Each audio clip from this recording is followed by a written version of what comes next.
தினமலை நேயர்களுக்கு அன்பான வணக்கம். உரைக்கல் நிகழ்ச்சிக்கு உங்களை வரவேற்கிறேன்.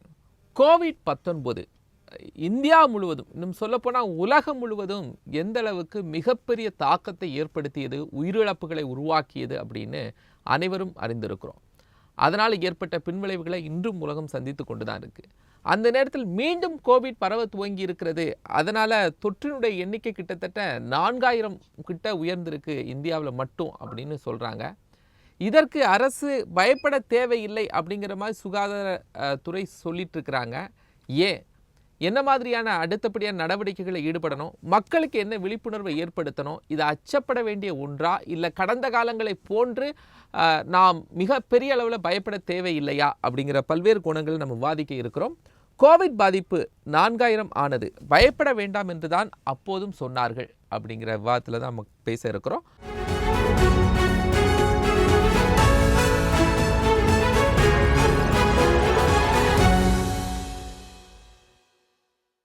இரண்டு கருத்துரையாளர்கள் நம்மோடு பங்கெடுக்கிறாங்க. பத்திரிகையாளர் ராகவன், டாக்டர் பூபல் ஜான், இருவரையும் வரவேற்றுக் கொள்கிறேன்.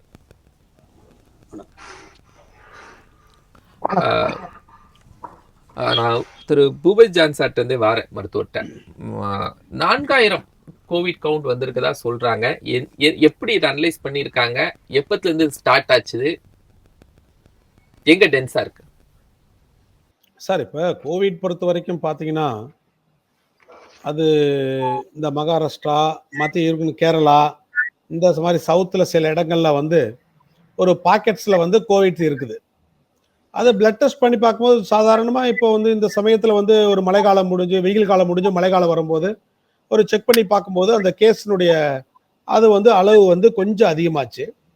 அது டெஸ்ட் பண்ணினோம்னா 4000க்கு மேலேயே இருக்கும். 4000ங்கிறதெல்லாம் கம்மி. நீங்கள் எல்லாத்துக்கும் செக் பண்ணி பாருங்க, கிட்டத்தட்ட லட்சக்கணக்கில் போகும். நம்ம என்ன சொல்லியிருக்கிறோன்னா, ஒரே ஒரு அடிப்படை என்னன்னா, கோவிடு இந்தியாவை விட்டு இந்த உலகத்தை விட்டு போகாதுன்னு தான் சொல்லியிருக்கிறோம். அடிப்படை முதல்ல அதை தான் தெரிஞ்சுக்கணும். ஆனா என்ன நினைச்சிட்டாங்க, கோவிட் எல்லாம் போயிருச்சுன்னு நினைக்கிறாங்க. நம்ம மருத்துவர்கள் வந்து ஆரம்பத்துல இருந்தே சொல்லியிருக்கிறோம், நீங்க கொரோனாவோடு வாழ கற்றுக்கொள்ளுங்கள். எவ்வளோ பேர்த்துட்டு நீங்க வாழ கத்துக்கிட்டீங்க, தமிழ் மக்கள், இந்திய மக்கள், கொரோனாவோட வாழ கத்துக்குங்கப்பா. விலகி நில்லுங்க, வந்துச்சுன்னா விலகி நில்லுங்க. இதுதான் ஒரு தாரக மந்திரம் மாதிரி. ஸோ அந்த கான்செப்ட்ல பற்றி பார்த்தீங்கன்னா, இந்தியா விட்டு கோவிட் போயிருச்சுன்னா கோவிட் எல்லாம் போகாது, அது இருந்துகிட்டே தான் இருக்கும். இன்னும் அடுத்த வருஷம் வரும் வந்துகிட்டே இருக்கும். எப்படி ஃப்ளூ ஜுரம், இந்த பன்றி காய்ச்சல், மற்ற ஜுரங்கள் எல்லாம் அப்பப்போ வந்து போகுதோ அதே மாதிரி கோவிட் வந்துகிட்டு தான் இருக்கும். இதைத்தான் நம்ம என்ன சொல்றோம், எண்டமிக் அப்படின்னு சொல்றோம். முதல்ல பேண்டமிக்னா இருந்துச்சு, அப்ப ஸ்பொராடிக்கா இருக்கும், அப்புறம் எண்டமிக்கா வந்துடும். எப்படின்னா, பேண்டமிக்னா உலகம் முழுவதும் அப்படியே ஒரே சமயத்துல பரவி இருக்கிறதா பேண்டமிக். அது கடைசியில சுருங்கி ஒரு குறிப்பிட்ட பாக்கெட்ஸ்ல எண்டமிக்கா வந்து உட்கார்ந்துரும் ஒரு குறிப்பிட்ட இடத்துல. இப்ப சென்னையில பாத்துக்குங்க, சென்னையில ஏதாச்சும் ஒரு உதாரணத்துக்கு சொல்றேன், ஒரு மத்திய சென்னையில இருக்கும், இல்லைன்னா நார்த் சென்னையில இருக்கும். அந்த மாதிரி பாக்கெட்ஸ்ல வந்து கொஞ்சம் அந்த வைரஸ் ஆனது இருந்துகிட்டே இருக்கும். அதனுடைய அடிப்படையில பாத்தீங்கன்னா, எப்பப்பெல்லாம் இந்த சீதோஷண நிலை மாறுதோ, அதிகமான வெயில் அப்படியே முடிஞ்சிட்டு அந்த குளிர்காலம், கொஞ்சம் மழைக்காலம் லைட்டா வரும்போது அப்படியே அந்த வைரஸ் கிருமி மேல வரும். எது மாதிரி அப்படின்னா, இப்ப நம்ம ஆரம்பத்திலே நம்ம ஃப்ளூ ஜுரம் சொல்றோம், H1N1 சொல்றோம், பன்றி காய்ச்சல் சொல்றோம். இந்த மாதிரியான காய்ச்சல் எப்படி வருதோ அதே போல இதுவும் ஒரு சாதாரண வைரஸ் காய்ச்சல் மாதிரி வருதுங்க. இப்படி இதைத்தான் அடிப்படையில நம்ம புரிஞ்சுக்கணும். சார், இப்போ இது இருந்து கொண்டே இருக்குது, தொடர்ந்து இருந்துட்டே இருக்கு அப்படின்னு நம்ம பார்த்தோம். இப்ப மீண்டும் ஒரு அலை மாதிரி உருவாயிருக்க, அது 2025 கிட்டத்தட்ட 2022 நம்பர்ஸ் குறைஞ்சது மாதிரி இருந்து மீண்டும் உருவாயிருக்கு. அதான் கேட்கிறேன். இது இப்படி அலைன்னே சொல்ல முடியாது. ஏன்னா உதாரணத்துக்கு பாத்தீங்கன்னா, இப்ப நம்ம நாட்டுடைய மக்கள் தொகை எவ்வளவுங்க, கிட்டத்தட்ட 140 crores, 140 கோடி இருக்கு. அதுல 4000 கேஸ் இப்ப ஜஸ்ட் பார்த்துருக்குறாங்க. அப்படின்னா இது எந்த ரேஷியோ போட்டு பார்த்தா எவ்வளவு இருக்குங்க? 1% எல்லாம் கூட இல்லை, 0.001% தான் வரும். சரி, அப்படியே வருதா? அதனால தாக்கம் என்ன இருக்கு, அதனுடைய எஃபெக்ட் என்ன, பயங்கரமான எஃபெக்ட் தான் இருக்குதானே? எஃபெக்ட் எல்லாம் ஜீரோ எஃபெக்ட், மார்டாலிட்டி எல்லாம் ஜீரோ. உயிரிழந்த மாதிரியோ, ஐசியூல அட்மிட் பண்ண மாதிரியோ, இல்ல நுரையீரலை பாதிச்சு ரொம்ப ஒரு இந்த ஆக்சிஜனுக்கு தேவையாக அட்மிட் பண்ண மாதிரியோ எந்த விதமான கேஸ் எல்லாம் ரிப்போர்ட்டே ஆகல. அப்போ இது அலை என்று சொல்லவே கூடாது, இது அலையே அல்ல.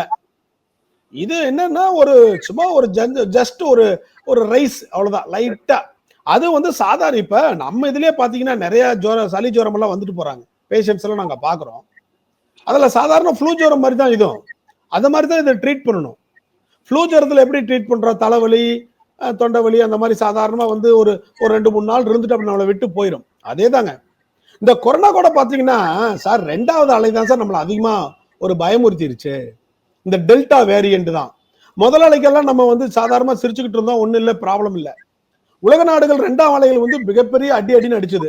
அப்ப கூட நம்ம நினைச்சிட்டு இருந்தோம் நம்மளுக்கு எல்லாம் எங்க வரப்போகுது அப்படின்னு சொல்லிட்டு கொஞ்சம் தற்காப்புல கொஞ்சம் ஸ்லாக்கன் ஆயிட்டோம். தெரியல, அதை பத்தி ஒண்ணுமான புரிதல் இல்லை. அப்புறம் 2வது வந்து ஒரு அடின்னு அடிச்சிருச்சு. அதுக்கு பிறகு 3வது அலையெல்லாம் ரொம்ப வீரியம் குறைஞ்சிருச்சு. ஒமிக்ரான்லாம் வேரியன்ட் உங்களுக்கு தெரியும். இப்ப இருக்கிற வேரியன்ட் கூட பாத்தீங்கன்னா LP 8.1ங்க. இதெல்லாம் வந்து இதெல்லாம் வீரியமே இல்லை. அது இந்த வைரஸை பொறுத்த வரைக்கும் பாத்தீங்கன்னா சார் அது தன்னைத்தானே உருமாறிட்டே இருக்கு சார். இல்ல வீரியம் இல்லைங்க.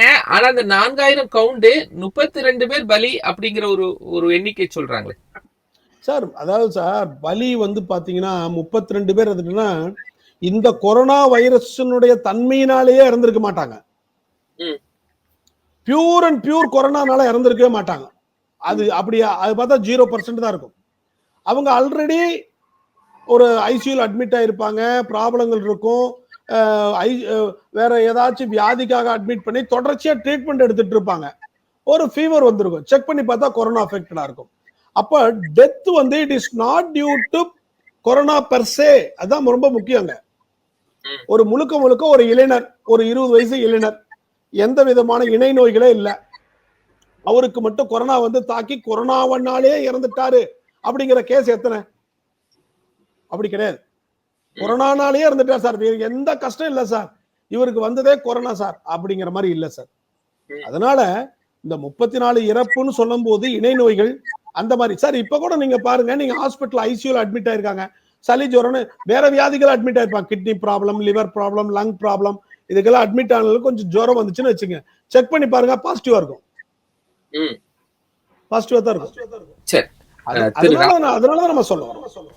ராகவன் சார், இதுக்கு முன்னாடி இந்த மாதிரி கொரோனா வரும்போது நாங்க பாதுகாப்பா இருக்கிறோம், பயப்பட தேவையில்லை அப்படிங்கிற வார்த்தைகள்லாம் நமக்கு ஒரு மனதைரியத்தை கொடுக்கறதுக்கு அது பயன்பட்டுது.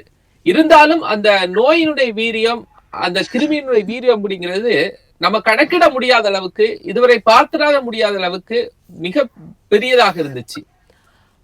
இப்பவும் அப்படி எடுத்துக்கலாமா, இல்ல மருத்துவர் சொல்ற மாதிரி இதனுடைய வீரியம் LP 8.1 ரொம்ப குறைவா இருக்கு அப்படின்னு எடுத்துக்கலாமா? அதாவது ஏறக்குறைய ஒரு 3 ஆண்டுகளுக்கு பிறகு மீண்டும் கொரோனா இந்தியால தலை தூக்கி இருக்கு. கடந்த 24 மணி நேரத்துல வந்து இதுக்கு 4 பேர் இறந்திருக்காங்க. டெல்லியில ஒருத்தர், தமிழ்நாட்டுல ஒருத்தர், மகாராஷ்டிரால ஒருத்தர், கேரளால ஒருத்தர். ஸோ இதுக்கு வந்து 4000 பேர் கிட்டத்தட்ட பாதிப்பு அடைந்திருக்கிறார்கள். இது என்ன ஒரு பார்க்க வேண்டிய விஷயம் இருக்குன்னா, இந்த கொரோனா வைரஸ் தாக்குதல்ங்கிறது வந்து முற்றிலும் நம்ம டாக்டர் சார் சொன்ன மாதிரி முற்றிலுமாக ஒழிந்து விடவில்லை. அது ஏதோ கட்டுக்குள் இருந்தது, இப்ப திரும்பவும் தலை தூக்கி இருக்கு. அது ஒவ்வொரு தடவை வரும்போது ஒவ்வொரு வகையா இருக்கு. இந்த இப்ப இருக்கிற கொரோனாக்கு வந்து ஒமிக்ரானோட துணை வகைன்னு சொல்றாங்க. ஆக்சுவலா கிட்டத்தட்ட ஓராண்டாக கடந்த 2024 ஜூலைலேருந்து இதன் தாக்குதல் கொஞ்சம் லைட்டா அங்கங்க இருந்திருக்கு. உதாரணத்துக்கு சிங்கப்பூர், சீனா, தாய்லாந்து, தென்கொரியா போன்ற நாடுகள்லாம் இருந்திருக்கு. இப்ப சிங்கப்பூர்லேருந்து நம்ம இந்தியாவுக்கு வரவங்க நிறைய பேர் இருக்காங்க. அந்த மாதிரி அதுல அஃபெக்ட் பண்ணவங்க தாக்கி வந்தது கூட இந்த நோய் காரணமாக இருக்கலாம். ஆனா இது வரைக்கும் இந்த ஜனவரியிலேருந்து இந்த மே மாசம் வரைக்கும் ஏறக்குறைய 32 பேர் இறந்திருக்காங்க. இந்த 32 பேருமே முழுக்க கொரோனாவால இறக்கல. அவங்களுக்கு வந்து நுரையீரல் பிரச்சனை, சிறுநீரக பிரச்சனை, இல்லை ஏதோ ஒரு பிரச்சனைக்காக நீண்ட காலம் சிகிச்சை எடுத்துக்கொண்டு அப்போ வந்து இவங்களுக்கு வந்து ஒரு ஜுரம் வந்து கொரோனா வைரஸ் தாக்குறதுனால அதை தாக்கு பிடிக்க முடியாமல் உயிரிழந்திருக்காங்க. அப்படிதான் அதான் உண்மை. ஸோ இப்போ வந்து இப்போ 140 கோடி மக்கள் தொகை கொண்ட இந்தியாவில் வந்து ஒரு 4000 பேருக்கு வந்துட்டுங்கிறதுனால நம்ம ஒன்றும் பெரிய பீதி கொள்ள வேண்டிய அவசியம் இல்லை.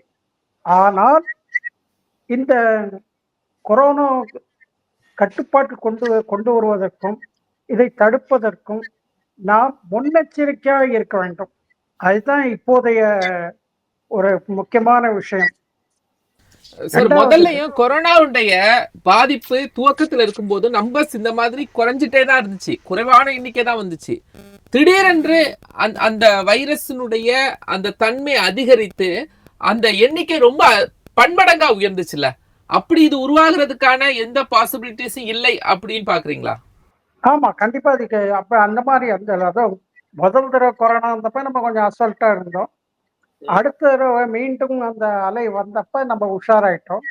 அங்கங்க மக்கள் தடுப்பு நடவடிக்கைகளை ஈடுபட்டாங்க. அதாவது வெளியில சோஷியல் டிஸ்டன்சிங் ஃபாலோ பண்ணாங்க, மாஸ்க் போட்டுக்கிட்டாங்க. ஒரு ஒரு கட்டத்துல நாடே ஊரடங்குல இருந்தது. எல்லாத்தையும் விட முக்கியமான காரணம் தடுப்பூசி போட்டுக்கிட்டாங்க. தடுப்பூசி போட்டுக்கிட்டு அதுக்கு அடுத்த கட்டமா தடுப்பூசி 1, தடுப்பூசி 2, பூஸ்டர்லாம் போட்டுக்கிட்டாங்க. அதனால படிப்படியா கட்டுக்குள் வந்தது ஒண்ணு. ஆனா இப்ப அந்த மாதிரி பயப்பட வேண்டிய அவசியம் இல்லை. இப்ப பத்திரிகையிலும் மீடியாவிலும் இதை ஊதி பெருசாக்க வேண்டாம். ஏன்னா ஆனால் கண்டிப்பாக நாம் முன்னெச்சரிக்கையாக இருக்க வேண்டும். முன்னெச்சரிக்கையாக இருந்தால் இதையும் கட்டுக்குள் கொண்டு வந்து விட முடியும். அதாவது இப்ப 6 மாசத்துக்கு ஒரு தடவை ஏதோ ஒரு ரூபத்துல இந்த மாதிரி நோய்கள் ஒரு பயமுறுத்தல் இருக்கத்தான் செய்யும். நம்ம டாக்டர் சார் சொன்ன மாதிரி நம்ம நோயோடு வாழ கற்றுக்கொள்ள வேண்டும். அதுதான் வழி. அதுக்காக பீதி அடைஞ்சு நம்ம அப்படியே உட்காந்துட முடியாது. ரெண்டாவது, ஏற்கனவே இந்த தடுப்பூசி போட்டுக்கொண்டவர்கள், பூஸ்டர் போட்டுக்கொண்டவர்கள், எதிர்ப்பு சக்தி இருக்கிறவங்க இதை பத்தி பயப்பட வேண்டிய அவசியமே இல்லை. அதுதான். அதனால இது ஒண்ணு பெரிய இப்ப அச்சுறுத்தலா நம்ம பார்க்க வேண்டிய அவசியம் இல்லைன்னு தான் என்னுடைய கருத்து. மருத்துவர், அச்சுறுத்தலா பார்க்க வேண்டிய தேவையில்லை. என்ன மாதிரியான பாதுகாப்பா மக்கள் இருக்கணும்? அரசும் அதுக்கான ஏதாவது விழிப்புணர்வை ஏற்படுத்தணுமா? இன்னும் அரசு பெருசா விழிப்புணர்வு ஏற்படுத்துறது மாதிரி தெரியல. பேண்டமிக் அப்படின்னு சொல்லி எந்த கட்டுப்பாடுகளையும் அறிவிச்சது போன்று தெரியல. அசாஃப் நவ் எப்படி இருக்கமோ அப்படி இருந்துடலாம் அப்படின்னு அரசும் நினைக்குதா? மருத்துவத்துறை அரசு சரி, எங்கிட்டயா சார் கேள்வி? எனக்கா? ஆமா, பூபேஜான் சார், மருத்துவர் பூபேஜான் சார். இப்ப அரசு ஒரு அறிக்கை விட்டுருக்கு. சுகாதாரத்துறை என்ன விட்டுருக்குன்னா, எங்கெங்கெல்லாம் மக்கள் கூடுறீங்களோ கண்டிப்பா முகக்கவசம் அணிஞ்சுக்குங்க அப்படிங்கிற ஒரு ஆப்ஷன் தான் கொடுத்துருக்காங்க. இப்ப சப்போஸ் ரொம்ப கூட்டமா கூடுற இடத்துல முகக்கவசம் அணிஞ்சுக்குங்க, கொஞ்சம் டிஸ்டன்ஸ் மெயின்டைன் பண்ணிக்கங்க. உங்க வீட்டுல வேற யாருக்கா சளி ஜுரம்னு வந்துச்சுன்னா இமிடியட்டா அவங்களுக்கு டாக்டரை பார்த்து கன்சல்ட் பண்ணி ட்ரீட்மெண்ட் எடுத்துக்கங்க அப்படின்னு தான் சொல்லியிருக்கிறாங்க. அறிவுரைகள் மாதிரி தான் கொடுத்துருக்காங்க, ரெஸ்ட்ரிக்ஷன் கொடுக்கல. நீங்க கண்டிப்பா முகக்கவசம் போட்டு தான் ஆகணும், போடாம வெளியே போக கூடாது, ஃபைன் போடுவோம் அப்படிங்கிற ரெஸ்ட்ரிக்ஷன் தான் வரல. அவேர்னஸ், அந்த அவேர்னஸ் ஓவராலா கொடுத்துருக்காங்க. சுகாதாரத்துறை எல்லாத்துக்கும் கொடுத்துருக்கு. நம்ம என்ன பண்ணணும் அப்படின்னா, இப்ப பாத்தீங்கன்னா இப்ப நாங்க டாக்டரா இருக்கிறோம், இப்ப நம்ம பிராக்டிஸ் பண்ணிட்டு இருக்கிறோம். இப்ப ஒன்னும் அந்த அளவுக்கு எல்லாத்துக்கும் சளி ஜுரம் அந்த மாதிரி நிறைய பார்க்கல. ஒரு வாரத்துக்கு முன்னாடி பார்த்தோம். நாங்க ஒரு ஜுரம் இருந்துச்சு, கொஞ்சம் ஒரு கேஸ் 2 கேஸ் 3 கேஸ் ஜுரம் எல்லாம் வந்துச்சு. ஸோ ரொம்ப அதிகம் அப்படியே வந்தா கூட ஒரு 4 நாள் 5 நாளுக்கு பிறகு குறைஞ்சிருச்சு. சில பேர் சளி நிறைய வந்திருக்கு, சளி, மூக்கடைப்பு, தொண்டை வலி அப்படி வந்திருக்கிறாங்க. அவங்களுக்கு எல்லாம் செக் பண்ணி பார்த்தா கொரோனாவா தான் இருந்திருக்கும். நம்ம செக் பண்றது இல்ல. அது சரியா இருங்க, 2-3 நாள் சரியா இருங்க அப்படின்னா 2-3 நாள் சரியா போயிடும். எல்லாத்துக்கும் செக் பண்ண தேவையும் கிடையாது. இப்போ கவர்மெண்ட் என்ன கொடுத்துருக்குன்னா, ரெஸ்ட்ரிக்ஷன்ஸ் எல்லாம் கொடுக்கல, அறிவுரை சொல்லியிருக்கிறாங்க. வேற எங்கேயும் ஒரு காற்றோட்டம் இல்லாத இடத்துக்கு போறீங்க, ஒரு அடைஞ்ச ரூம் இருக்குது, நிறைய மக்கள்லாம் கூட்டுறீங்கன்னா மாஸ்க் போட்டுங்க பெட்டர் அப்படிங்கிறாங்க. அப்புறம் அதே போல சார், அதாவது இருமல் சளின்னு வரக்கூடியவங்களுக்கு டெஸ்ட் பண்ணா கொரோனா கூட வரலாம், நம்ம டெஸ்ட் பண்ணல, ஓகே. ஆனா இதுக்கு முந்தைய காலத்துல நம்ம அப்படி டெஸ்ட் பண்ணாம இருந்தோம்னா அவங்களுக்கான பாதிப்பு மிக பெரிதாக இருந்திருக்கும். இப்போ நீங்க சொல்லக்கூடிய LP 8.1 அப்படிங்கிறது அந்த அளவுக்கு வீண் இல்லாம இருக்கலாம். பட் இந்த வேரியன்ட் டெவலப் ஆகுமா இல்ல இதே தன்மையோட தான் இருக்குமா அப்படிங்கிற ஒரு சந்தேகம் இருக்குல்ல. அதனால நம்ம டெஸ்டே எடுக்காம இருக்க கூடாதுல்ல. இல்ல, இது 2 விதமா பதில் சொல்லணும், எப்படி புரிஞ்சுக்கிறதுங்கிறது. ஒண்ணு இந்த முதல் அலை, 2வது அலை, 3வது அலை தொடர்ச்சியா வந்துகிட்டு இருக்கும் போது என்னாச்சு அப்படின்னா, இந்த உலகம் இந்த கொரோனா என்கிற வைரஸை அறியாமல் இருந்தது. நம்ம மனிதனுக்கு வந்து எப்படி தெரியுங்களா எதிர்ப்பு சக்தி வரும்? காமனா சொல்றேன் பாருங்க. எதிர்ப்பு சக்தி எப்படி மனிதனுக்கு வரும்னா, எக்ஸ்போஸ் ஆனா தான் எதிர்ப்பு சக்தியே வரும். அதான் ரொம்ப அடிப்படை. ஏதாவது இந்த உலகத்துல வந்து கோடிக்கணக்கான கிருமிகள் இருக்கு. நிறைய வல்லுநர்கள்லாம் சொல்லுவாங்க, நீங்க எல்லாம் சொல்லுவீங்க இந்த உலகத்தை அனிமல் பிளான்ட்னு சொல்லுவீங்க. இது வந்து விலங்குகள் நிறைந்த உலகம். ஆக்சுவலா அனிமல் பிளான்ட் இல்லையா, இது வந்து வைரஸ் பிளான்ட் தான். ஒரு ஆராய்ச்சியாளர் சொல்றாரு, கணக்குல என்ன சொல்றாங்க அப்படின்னா, இந்த உலகத்தில் இருக்கக்கூடிய எல்லா ஜீவராசிகள் எடுத்துக்கங்க, ஒரு தராசுல வைங்க, அத்தனையும் ஜீவராசிகள், பறவை கருவை, பறவையா இருக்கட்டும், விலங்குகள் எல்லாம், மீன் கீனு எல்லாத்தையும் தூக்கி ஒரு தராசுல வச்சிருங்க. இன்னொரு தராசுல வைரஸை தூக்கி வைங்க. யாரோட வெயிட் தெரியுங்களா அதிகமா இருக்கும்? வைரஸோட வெயிட் அதிகமா இருக்குன்னு சொல்றாங்க. அப்போ அந்த அளவுக்கு கண்ணுக்கு தெரியாமல் வைரஸஸ் வந்து அந்த அளவுக்கு மில்லியன் பில்லியன் ட்ரில்லியன்ஸா இருக்கு. ஆனா அது எதுவுமே நம்மள எல்லாம் ஆபத்து பண்றது இல்ல. ஒரு சில வைரஸ், ஒரு நூற்றுக்கணக்கான வைரஸ் தான் நம்மள ஆபத்து பண்ணுது. அப்ப என்ன சொல்ல வர்றோம் அப்படின்னா, ஒரு மனிதனுக்கு எதிர்ப்பு சக்தி வருதோ அப்படின்னா அதை எக்ஸ்போஸ் ஆனா தான் அவனுக்கு வந்து உள்ளுக்குள்ள போய் நம்மளுக்கு எதிர்ப்பு சக்தி உருவாக்கும் நம்ம உடம்பு. இல்லையா, நம்ம வேக்சின் போடுறோம், வேக்சின் எப்படி எதிர்ப்பு சக்தி உருவாக்குது? நம்ம அந்த வேக்சின்ல இருக்கக்கூடிய வைரஸை உள்ள செலுத்தி அதனுடைய வீரியத்தன்மை குறைச்ச வைரஸ், அது ஆபத்து ஏற்படுத்தாத வைரஸ் உள்ள செலுத்தி நம்மளுக்கு எதிர்ப்பு சக்தி கொடுக்குது. ஸோ அது மாதிரி பாத்தீங்க அப்படின்னா, இந்த கொரோனாவுடைய ஹிஸ்டரி பாத்தீங்க அப்படின்னா, இந்த கொரோனா வந்த காலத்துல நம்ம அதுக்கான அதை பத்தி அந்த உடம்பு புரிஞ்சுக்கல. அப்ப புரிஞ்சுக்காதனால டக்குன்னு ஒரு ஸ்ட்ரெயின் வரங்காட்டி ஆபத்து டக்குன்னு வந்துச்சு. அந்த வந்த ஸ்ட்ரெயின், முதல் ஸ்ட்ரெயின் வந்து ரொம்ப கம்மியா இருந்துச்சு, பாடி வந்து ஸ்ட்ராங் பண்ணிக்கிச்சு. திருப்பி ஒரு அந்த வைரஸ் என்னாச்சு, மியூட்டேஷன் பண்ணி ரெண்டாவது ஆள வருது. அதுக்கு வந்து பாடி வந்து டைம் கொடுக்கல. அந்த பாடி புரிஞ்சுக்கிட்டு அது எதிர்ப்பு சக்தி வர்றதுக்குள்ள டைம் கொடுக்கல. அதுக்குள்ள என்ன ஆயிடுச்சு அப்படின்னா, அந்த நுரையீரல் சர்ன்னு பாதிச்சு அந்த ஆக்சிஜனுடைய தன்மை குறைச்சிருச்சு. அங்கதான் அங்க ப்ராப்ளமே அங்கதான் வந்துருச்சு. ஒருவேளை அந்த ரெண்டாவது ஸ்ட்ரெயின் வந்து நுரையீரலை லைட்டா தான் பாதிக்குது அப்படின்னா நம்மளுக்கு எந்த விதமான ஆபத்து வந்திருக்காது. அந்த பாதிப்பு ரொம்ப ஷார்ப்பா, ஷார்ட், ஒரு குறுகிய காலத்துல ஸ்பீடா போயிடுச்சு. அதனாலதான் இந்த ஆக்சிஜனுடைய தேவை அதிகமாகி நம்ம கிட்ட ஆக்சிஜன் இல்லாம, மருந்துகள் எல்லாம் இல்லாம ரொம்ப உயிரிழப்புகள் வந்துருச்சு.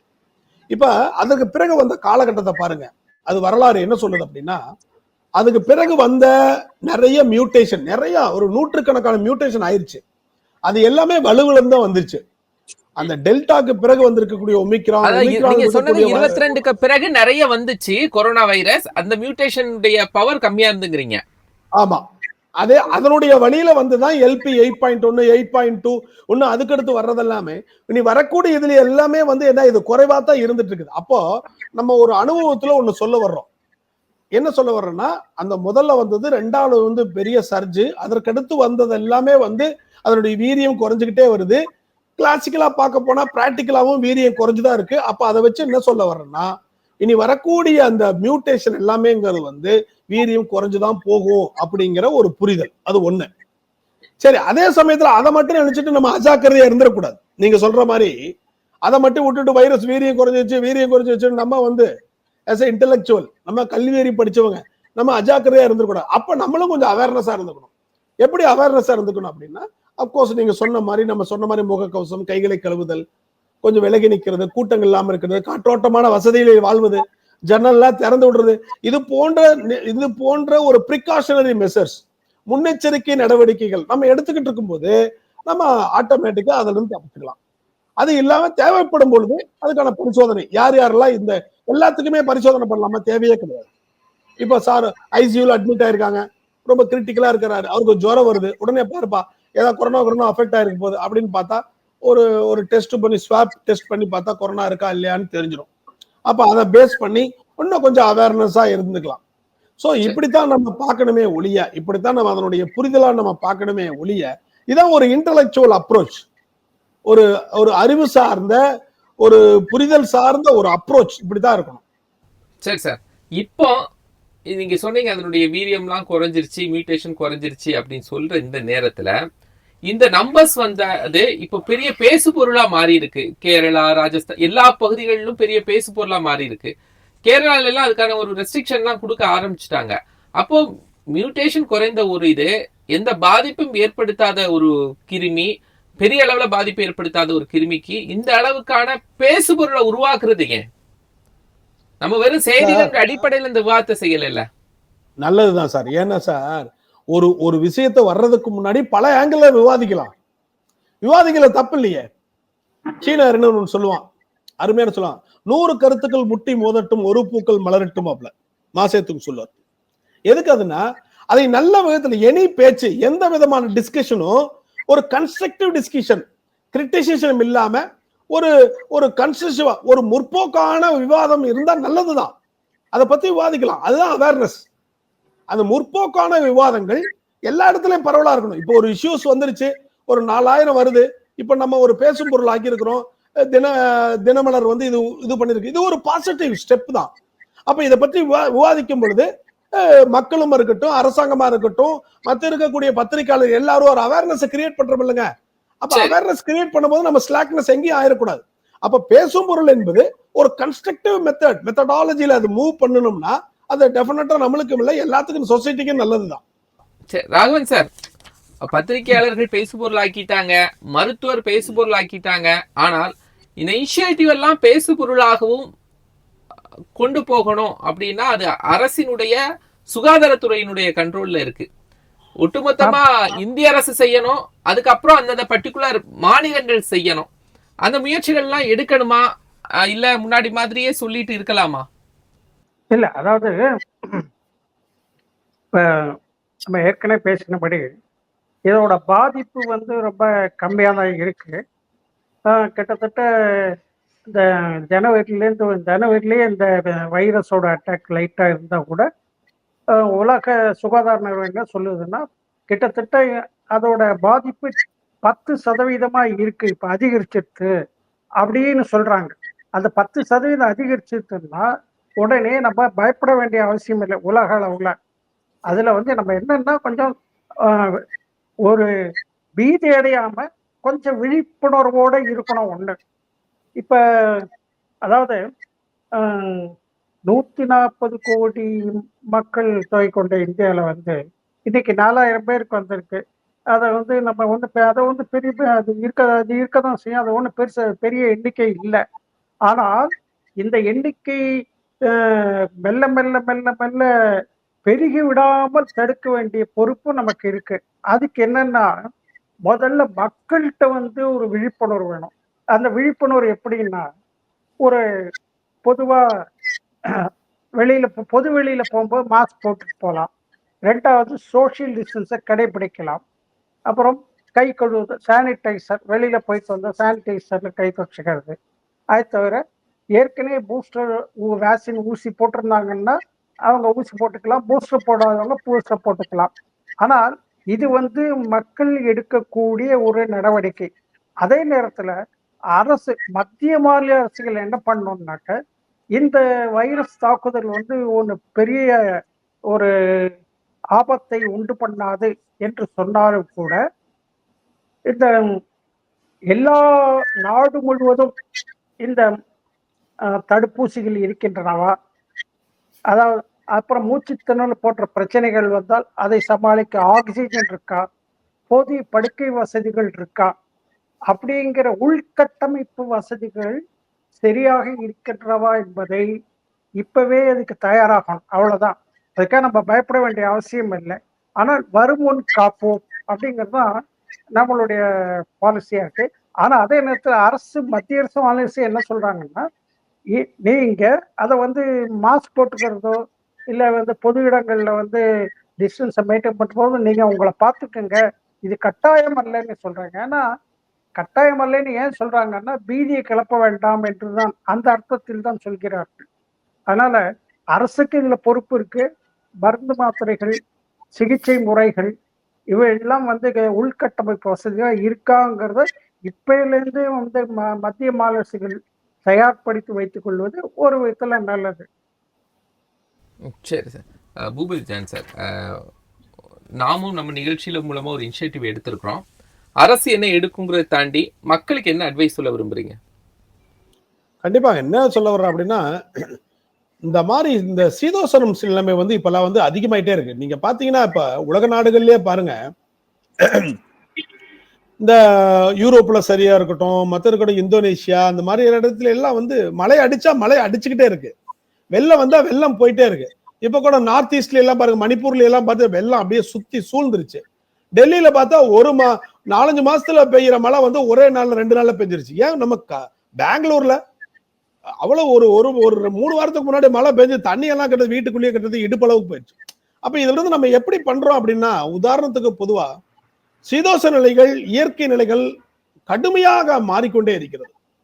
எப்பப்பெல்லாம் சீதோஷ நிலை மாறுகிறதோ, கடுமையான வெயில் அடிச்சு இந்த மாதிரி ஒரு மழை வருது, இல்ல ஒரு குளிர்காலம் வருது, இந்த மாதிரி சமயத்துல எல்லாம் நம்மளை சுற்றி இருக்கக்கூடிய கிருமிகளுடைய வீரியம் அதிகமாகும். 1. 2வது, அது நம்மளுக்கு பாதிப்பு ஏற்படுத்தும். 2. இது போன்ற காலகட்டங்களிலே நம்ம என்ன பண்ணணும் அப்படின்னா, குறிப்பா இந்த கொரோனாவுக்கு எடுத்துக்கும் போது தண்ணியை கொதிக்க வச்சு காய வச்சு குடிக்கணும். அது ரொம்ப முக்கியம். நிறைய டைம்ல அது செய்யறதே இல்லை. குறிப்பா பாத்தீங்கன்னா நம்ம மக்கள் வந்து பாவம், வேலைக்கு போறவங்க, ஆபீஸுக்கு போறவங்க, எக்ஸிக்யூட்டிவ்ஸ், பேங்க்ல போறவங்க எல்லாம் இந்த ரோட்டு கடைகளை நிறைய சின்ன நம்ம தட்டி விலாஸ் கடைகள்லாம் இருக்குது.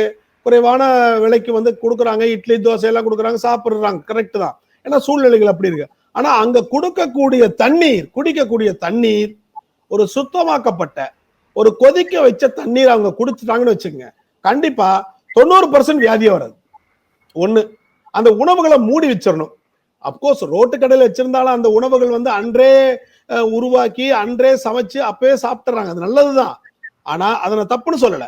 அந்த உணவுகளை மூடி வையுங்கள். 1. ஏன்னா ஈக்கள், கொசுக்கள், மற்ற பூச்சிகள்லாம் வந்து அப்படின்னா அதுல ஒரு இன்ஃபெக்ஷன். அவ கொடுக்கக்கூடிய தண்ணி மட்டும் கொதிக்க வச்சு கொடுத்துட்டாங்கன்னு வச்சுக்கோங்க, 100% வியாதியே வராது. 2. இந்த 2 பார்த்துக்கணும். அப்போ வீடாக இருக்கட்டும், இந்த தெருக்களில் இருக்கக்கூடிய சின்ன சின்ன கடைகள்ல கொதிக்க வச்ச தண்ணீரை குடிச்சுட்டா போதும். 1.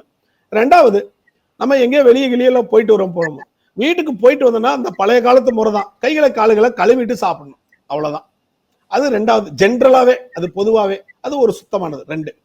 3வது, யாருக்காச்சும் இருமல் சளி வருது அப்படின்னா அவங்ககிட்ட சொல்லணும், எப்பா நீயும் மாஸ்க் போட்டுக்கோ, நானும் மாஸ்க் போட்டுக்கிறேன் அப்படின்னு ஒரு சின்ன அறிவுரை, அவ்வளவுதான். இந்த 3. இதற்கு மேல ஒண்ணு இருக்குங்க. கிருமிகள் வந்து என்னதான் வரும் போகும், நம்ம வந்து நம்ம உடம்ப ஆரோக்கியமா ஒரு திடகாத்திரமா வச்சுக்கிறோமா அப்படிங்கிற கான்செப்ட் இருக்கு. சில பேர் பாத்தீங்கன்னா சிறு வயசுல குழந்தைகளுக்கு வந்து இப்ப இருக்கக்கூடிய இந்த ப்ராசஸ்ட் ஃபுட்டு எல்லாம் பைப்ல அடைச்ச புட்டு, இந்த சிப்ஸ் பக்கோடா, அது இது ஜங்க் ஃபுட்ஸ் இந்த சாப்பிட்ற சமயத்துல கொடுத்துட்றாங்க. 1. ஏன் பெரியவங்களே கூட டிவி வாட்ச் பண்ணும்போது பக்கத்துலயே எடுத்து வச்சுக்கிறோம், சிப்ஸா இருக்கட்டும் இதா இருக்கட்டும், அதை வாட்ச் பண்ணிட்டே சாப்பிட்டுட்டு இருக்கிறோம், நம்மளுக்கு பசியே எல்லாமே போயிருது. அப்போ பெரியவங்க இருந்து இது வரைக்கும் இந்த ஜங்க் ஃபுட்ஸை அவாய்ட் பண்ணிட்டு காய்கறி, கீரைகள், பழங்கள் எல்லாமே வந்து உணவுல சேர்த்துக்கணும். குறிப்பா நான் ஒண்ணு சொல்ல வர்றேங்க, இந்த பழங்கள் வகைகள் வந்து உணவுகள்ல எப்படி வந்து காய்கறி மாதிரி ஒரு சிறு பழங்கள் 1, 2 அந்த சீசனுக்கு தகுந்த மாதிரி. இப்ப சீசனுக்கு வந்து பலாப்பழம் சீசனா இருக்கு, இந்த மாதிரி சர்க்கரை வியாதி இல்லாதவங்க ஒரு 2 துண்டு 2 பீஸ் வச்சுட்டா அந்த பலாப்பழத்துல சுகர் மட்டும் இல்லைங்க, நிறைய சத்துக்கள் வந்து உடம்புல எதிர்ப்பு சக்தி கொடுப்பதற்கும் மற்ற இருக்கக்கூடிய இந்த கேன்சர் அஃபெக்ட்டுக்கு எல்லாத்துக்குமே இருக்குதுங்க இந்த பலாப்பழம். அந்த காலகட்டத்தில் வர்றது. அப்ப சாப்பிட்டுருங்க, இந்த வெயில் காலம் போனோம்னா நிறுத்திடுங்க.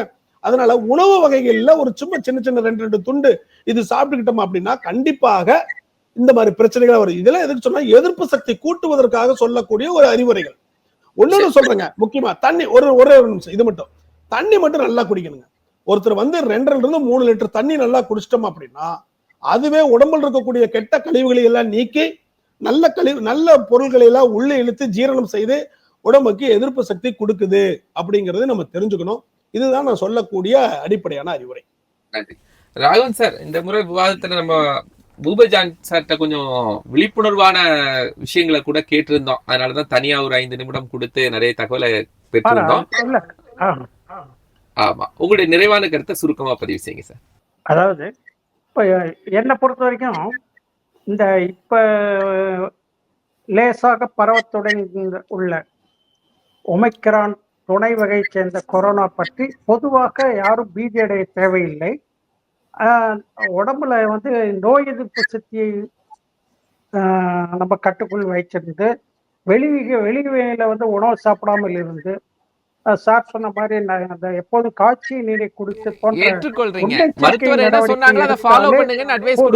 நம்ம ஆமா பீதி அடைய தேவையில்லை. நன்றி. கோவிட் பாதிப்பு 4000 ஆனது, பயப்பட வேண்டாம் என்றுதான் அப்போதும் சொன்னார்கள் அப்படிங்கிற விவாதத்தில் 2 கருத்துரையாளர்கள் கலந்து கொண்டு தங்கள் சார்ந்த கருத்துக்களை ஆழமாக பதிவு செய்திருக்கிறாங்க. பத்திரிகையாளர் ராகவன், மருத்துவர் பூபதிஜான், இருவருக்கும் மனமான நன்றி. வணக்கம். நேர்களை மற்றும் நிகழ்ச்சி சந்திக்கலாம். நன்றி.